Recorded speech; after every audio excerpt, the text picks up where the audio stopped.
साताऱ्याच्या मान तालुक्यातील दहिवडी येथे दहिवडी नगरपंचायतीच्या वतीने राज्याचे ग्रामविकास मंत्री जयकुमार गोरे यांच्या माध्यमातून व श्री सिद्धनाथ नागरी पतसंस्थेच्या संचालिका सोनिया गोरे यांच्या संकल्पनेतून राज्याचे मुख्यमंत्री देवेंद्र फडणवीस यांच्या वाढदिवसानिमित्त मानगंगा नदीकाठी वृक्षारोपण करण्यात आले। गेल्या काही दिवसापूर्वी सोनिया गोरे यांच्या संकल्पनेतून मानगंगा नदी स्वच्छ करण्यात आली होती।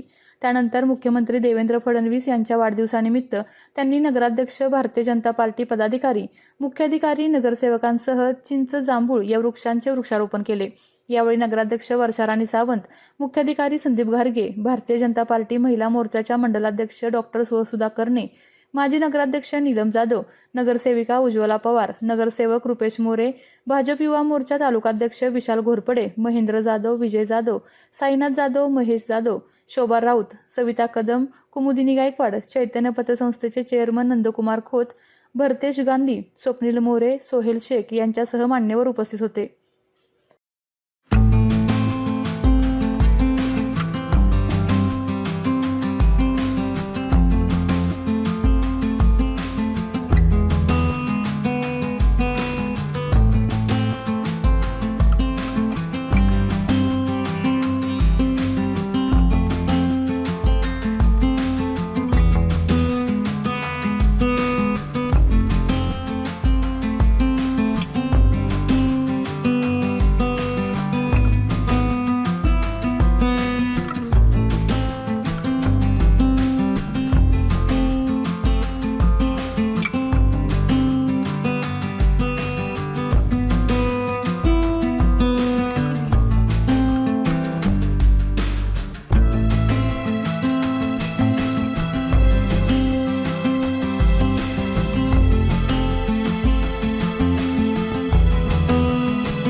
आणि ह्या सगळ्या ह्याच्यामध्ये आम्ही आपल्या महाराष्ट्र राज्याचे मुख्यमंत्री सर्वांचे लाडके आदरणीय देवेंद्र भाऊ फडणवीस यांच्या वाढदिवसाच्या निमित्तानं आज आम्ही वृक्षारोपणाचा कार्यक्रम या नदीकाठी घेतलेला आहे आणि इथं आपण नमो गार्डन पण करतोय। तर ह्या वृक्ष लागवडीचा ह्या सुशोभीकरणासाठी खूप चांगला उपयोग होईल आणि या सर्व निमित्तानं आपण देवाभाऊंना त्यांच्या वाढदिवसानिमित्त खूप साऱ्या आपल्या सर्वांच्याकडनं, दहिवडीकडनं, मान खटाव तालुक्याकडनं खूप साऱ्या शुभेच्छा देऊ आणि परमेश्वर चरणी अशी विनंती करू की त्यांना भरपूर त्यांच्या कामात यश प्राप्त हो आणि त्यांना दीर्घायुष्य लाभो ही विनंती करून मी आज त्यांना वाढदिवसाला सगळ्यांच्या मार्फत आणि आपल्या या तालुक्याचे आमदार, महाराष्ट्र राज्याचे कॅबिनेट मंत्री, ग्रामविकास मंत्री यांच्या मार्फत आपण त्यांना खूप साऱ्या शुभेच्छा देतोय आणि त्यांना खूप दीर्घायुष्य लाभो अशी मी परमेश्वरचरणी आम्ही आता असं ठरवलंय, आता आम्ही नदी स्वच्छ करून घेतली ही तुम्हाला बघितली असेल, याच्यापूर्वी जर बघितली होती तर माहिती नाही आहे। नगरपंचायत सीओ साहेबांच्या मार्फत असं आम्ही ही सगळी इरिगेशनच्या मार्फत आम्ही ही सगळी नदी आता साफ करून घेतलेली आहे। त्यातलं कंजाळ वगैरे सगळं काढलेलं आहे, बाबळी काढलेल्या आहेत सगळ्या, तिथं खूप बाबळी उगवलेल्या होत्या, ह्या सगळ्या आम्ही सगळ्या स्वच्छ केल्या। आता आम्ही 8-10 दिवस झाले इथं काम करतोय आणि आता इथून हे नमो गार्डन साठी ही जागा आहे तशी आणि इथं घाट करतोय, इथं स्मशानभूमी पण आहे आणि स्मशानभूमीच्या साईडला एक घाटाचं असं आम्ही आर्किटेक्ट करून डिझाईन बनवून घेतोय चांगलं आणि इथं मस्तपैकी पायऱ्या वगैरे घालून घाट तयार करतोय आणि उरलेल्या जागेमध्ये नमो गार्डन करायचा आम्ही प्लॅन केलाय। दत्ताच्या मंदिराच्या बाजूला पण गार्डन करतोय आणि त्याच्या पुढे एक वरती टेकाड आहे नदीच्या पलीकडे, ते पण साफ करून घेणार आहे आता आणि तिथं आम्ही चालायचा ट्रॅक म्हणा किंवा अशा पद्धतीनं मुलांचं खेळायचं किंवा अशा पद्धतीनं तिथं आर्किटेक्ट कडून काय डिझाईन आम्हाला उपलब्ध होते त्या पद्धतीनं आम्ही त्याच्यामध्ये काही थोडाफार बदल करून त्याच्यामध्ये आमच्याकडे असलेल्या पैशाचं नियोजन करून आता सुरुवात करतोय। त्याच्या पुढचा जो लागणारा निधी आहे तो आपण जयकुमार भाऊंच्या मार्फत आपण तो मिळवणार आहोत.